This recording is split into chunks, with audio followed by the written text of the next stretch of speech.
Dictation start होगा 5 second बाद। Ready, start.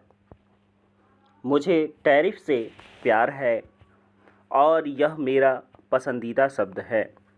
ऐसा कहकर इतराने वाले राष्ट्रपति ट्रंप की अमेरिकी सुप्रीम कोर्ट ने हेकड़ी निकाल दी। उसने अमेरिकी राष्ट्रपति की ओर से भारत समेत तमाम देशों पर थोपे गए टैरिफ को अवैध करार दिया। खास बात यह है कि सुप्रीम कोर्ट के उन 2 न्यायाधीशों ने भी ट्रंप की टैरिफ नीति को उनके अधिकार क्षेत्र से बाहर माना, जिनकी नियुक्ति स्वयं उन्होंने की थी। इससे पता चलता है कि ट्रंप टैरिफ के मामले में किस तरह नियम कानूनों की घोर अनदेखी करने में लगे हुए थे। सुप्रीम कोर्ट का यह फैसला न केवल ट्रंप की टैरिफ नीति की हवा निकालने वाला, बल्कि उन्हें राजनीतिक रूप से कमज़ोर करने वाला भी है, क्योंकि वे एक तरह से असंवैधानिक काम करते पकड़े गए। ट्रंप अपनी टैरिफ नीति के जरिए अपने समर्थकों के बीच यह माहौल बनाने में जुटे थे कि वे अमेरिका को मालामाल कर रहे हैं, लेकिन अब उन्हें भी ठगे जाने का एहसास होगा, और वह भी ऐसे समय जब अमेरिकी में मध्यावधि चुनाव होने हैं। सुप्रीम कोर्ट का फैसला ट्रंप की कम होती लोकप्रियता को और कम करने वाला है, और इसका उन्हें राजनीतिक नुकसान उठाना पड़ सकता है, लेकिन यह भी तय है कि वे चैन से बैठने वाले नहीं हैं। इसका एक प्रमाण यह है कि उन्होंने सुप्रीम कोर्ट के फैसले के कुछ ही घंटों बाद एक कार्यकारी आदेश जारी कर सभी देशों पर 10% टैरिफ लगाने की घोषणा कर दी।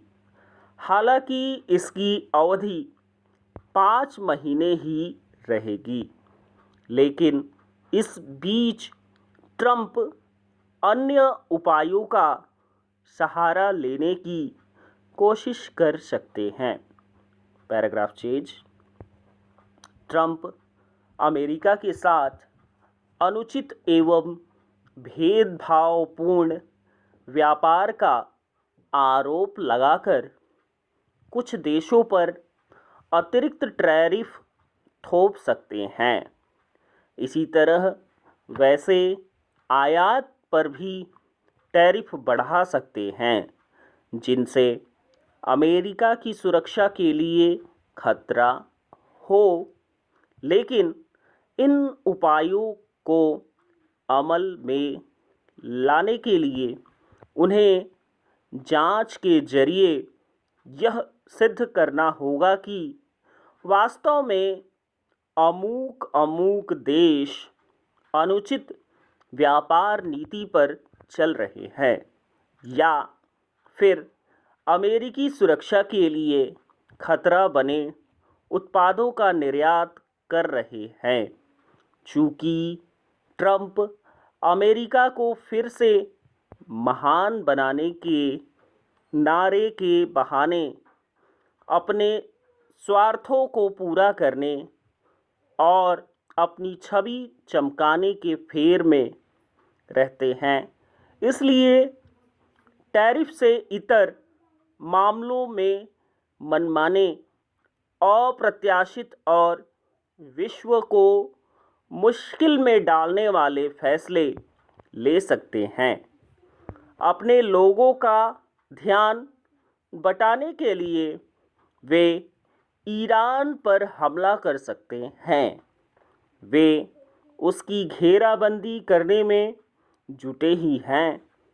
वे क्यूबा और कुछ अन्य देशों पर भी अपनी निगाह टेढ़ी कर सकते हैं। जो भी हो, भारत को उनसे तब भी सावधान रहना होगा जब अमेरिका से अंतरिम व्यापार समझौता हो जाए, क्योंकि वे भरोसे के काबिल नहीं रह गए हैं। विराम।